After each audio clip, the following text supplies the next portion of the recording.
Etika apakah yang harus dimiliki sepasang pengantin dalam rumah tangga agar rumah tangga menjadi kehidupan yang dinaungi cinta, kasih sayang, dan ketentraman? 3 kalimat ini tentu kita perlu garis bawahi bahwasanya memang rumah tangga itu harus ada cinta, kasih sayang, dan ketentraman. Tidak boleh seseorang itu menjadikan rumahnya kekacauan, keributan, ancaman, atau apa saja yang membuat tidak nyaman. Banyak orang laki-laki dalam rumah tangganya, dia menjadikan rumah tangga itu sebagai tempat untuk menunjukkan jati diri, sehingga yang ada cuma instruksi, marah, emosi, tidak ada sama sekali cinta, tidak ada kasih sayang, tidak ada naungan, mukanya selalu serius, bersitegang dengan istri, bersitegang dengan anak, sehingga pada saat dia ada di rumah, semuanya tegang.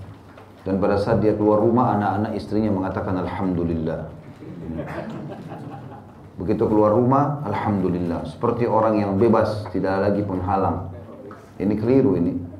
Ada juga begitu sebaliknya, perempuan membuat ketidaknyamanan yang di benak dia, di hati dia adalah peraturan-peraturan, ketegangan. Gak ada lagi santai, gak ada lagi senyum. Suami datang yang ada instruksi, ganti baju, makan, tidur, dibuat seperti anak kecil, ya. Gak ada ketentraman jiwa, sehingga suami berharap kapan jadwal saya keluar rumah nih. Pergi kantor bahagia rasanya. Kalau pulang kantor cari alasan, pergi ke rumah teman, makan, sengaja kalau macet malah bersyukur, daripada pulang rumah temuin orang yang masam, mukanya, lisannya tajam. Ini gak ada cinta di situ. Ada juga mungkin suami istri akur di antara mereka, tapi untuk anak-anak luar biasa. Seperti penjara bagi anak. Selalu yang ada marahan, ancaman, dengan alasan pendidikan. Tidak. Pendidikan juga butuh dengan sesuatu yang nyaman, ya. Dengan kasih sayang, dengan rindu, dan kita harus bisa membedakan mana jenjang waktu anak-anak kita memang saatnya bermain. Bahkan bermain di umur itu sangat baik untuk pertumbuhan mereka, otaknya, fisiknya. Seperti umur 7 tahun ke bawah memang untuk umur bermain. Gak bisa kita larang mereka. Susah. Tinggal yang berbahaya kita hindarkan saja. Atau kita memberikan mainan-mainan yang bermanfaat buat mereka. Memang gak bisa. Walaupun kita lagi pusing pulang kerja, capek tadi urus rumah tangga misalnya. Terus anak kita malah datang buang-buang bedak di sana sini.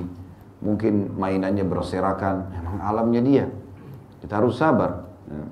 Buat supaya mereka nyaman dengan keberadaan kita. Rindu kalau kita tidak ada, mencari kalau kita tidak ada. Maka itu namanya cinta dan kasih sayang. Dan rumah tangga harus begitu. Tempat untuk tegang, menghadapi masalah-masalah di luar rumah. Dan bagi suami istri yang hal paling penting, jangan pernah bawa permasalahan di atas ranjang. Tempat tidur nggak boleh bicara apa-apa. Tempat tidur itu bukan tempat diskusikan permasalahan, keliru. Tempat tidur saatnya orang berjumbuhan, istirahat. Jangan nodai rumah tangga atau ranjang kita dengan cerita. Di atas ranjang semua permasalahan keluarga, permasalahan pembantu, permasalahan kantor dibahas. Enggak. Bahas di ruang tamu. Bahas di ruang tamu. Kalau mau dibahas, bahas ruang tamu. Di meja makan, ruang makan, bahas makanan. Di ruang tamu bahas. Ada ruang keluarga duduk, santai, bahas masalah rumah tangga. Kalau sudah masuk ke kamar, ranjang nggak boleh lagi. Ini coba diatur etikanya. Kalau diatur seperti itu akan sangat ramah, akan sangat nyaman, karena masing-masing ada tempatnya. Ada orang nggak mengenal di semua sisi bicara masalah yang sedang dihadapi. Di kamar mandi ngobrol masalah itu, ya. Kalau pasangan lagi di luar, tadi saya terima telepon, suruh dengar di luar, supaya dia dengar apa yang dikeluh kesahkan lalu ditanggapi. Ini orang di kamar mandi di WC saatnya tidak ngobrol. Begitu pula pada saat diranjang, banyak orang begitu. Tadinya sudah nyaman, mungkin sudah pakai baju tidur, saatnya orang menikmati hal yang halal, malah jadi tidak jadi, gara-gara ribut. Hanya karena cerita tentang sesuatu yang tidak perlu diceritakan pada saat itu. Maka harus ada etika-etika yang kita fahami teman-teman sekalian dalam rumah tangga. Ya, terutama yang sudah berumah tangga tentunya, harusnya dia faham.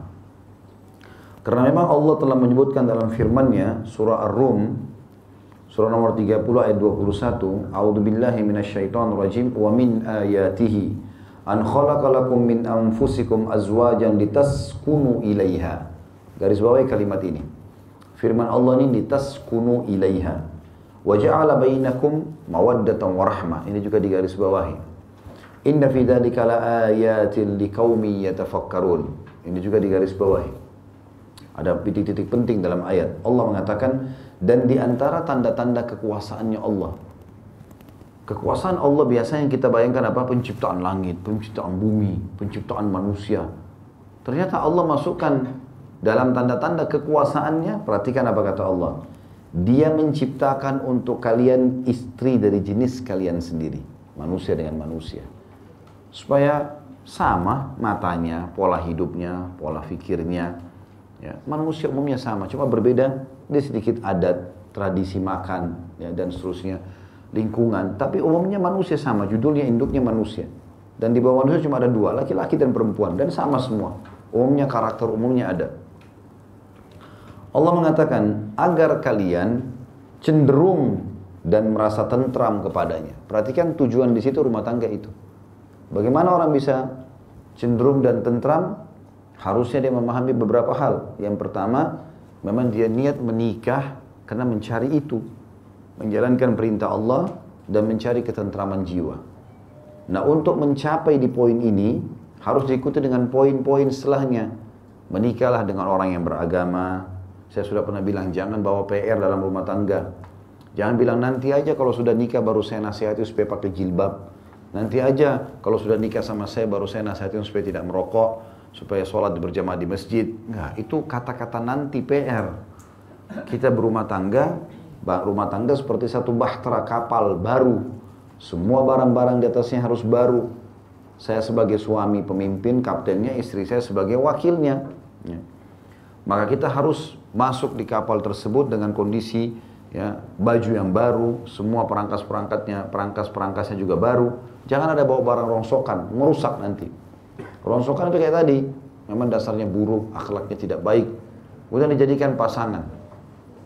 Maka ini tentunya ya lebih baik jangan, dihindari. Karena memang nanti akan jadi PR. Sementara kita sudah sama-sama sudah punya bekal agama saja, masih kadang-kadang ada hal-hal yang harus diperbaiki. Ya, masih ada ego-ego, ya, masih ada emosional, masih ada apalah ya, hal-hal yang mungkin terbawa dalam pribadi-pribadi setiap orang. Itu saja masih cukup butuh waktu untuk kita perbaikin. Bagaimana kalau kita membawa PR-PR? Menikah dengan perempuan sembarangan dari diskotik, dari karaoke, dari bar, dengan alasan, oh ini mu'allaf, masuk Islam. Tapi dasarnya perempuan buruk, bagaimana caranya? Ya. Atau menikah dengan sembarangan laki-laki, alasan karena ini mau masuk Islam. Padahal kehidupannya juga bebas sebelumnya. Maka terjadilah hal-hal yang tidak diinginkan.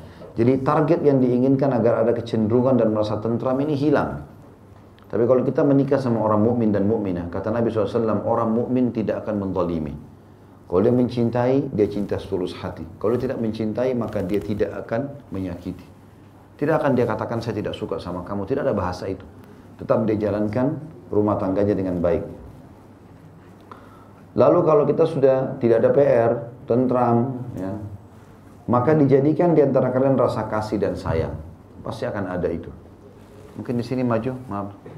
Maju dulu Pak ya. Biar teman-teman yang telat masih bisa. Lagi. Mendekat ke saya. Sini juga bisa maju. Masya Allah, bahasa Indonesia difahami betul ini. Saya suka kalau begini. Biasa kita bilang itu, maju Bapak Ibu sekalian, lama, masih lihat kiri kanan. Sampai saya pernah bilang di majelis, apa saya perlu pakai bahasa Arab baru mau bergerak? Ini sudah lowong ya, jadi kalau ada yang telat bisa ini. Masuk insya Allah. Jadi memang di sini ditekankan dalam ayat ada hal yang penting dalam rumah tangga menikah itu ingin cenderung dan tentram, kemudian ada kasih sayang, ya, ada kasih dan sayang, ya. Mawaddah, kasih, ya. Rahmah itu sayang. Kasih sayang ini teman-teman sebenarnya kalau kita mau bahas antara definisi cinta, kasih sayang ini, kalau cinta lebih cenderung kepada pengorbanan dan pengabdian. Ya. Kalau kasih sayang itu lebih kepada perhatian. Ya. Jadi memang ini harus disatukan. Kita harus perhatian dengan pasangan, kita harus berkorban dengan dia, kita mengabdi. Dan itu kalau diniatkan karena ini perintah agama jadi pahala. Akan ada nanti mengalah, akan ada perasaan bisa mengerti, ya, yang biasa dibahasakan dengan pengertian, itu semua bisa masuk, muncul.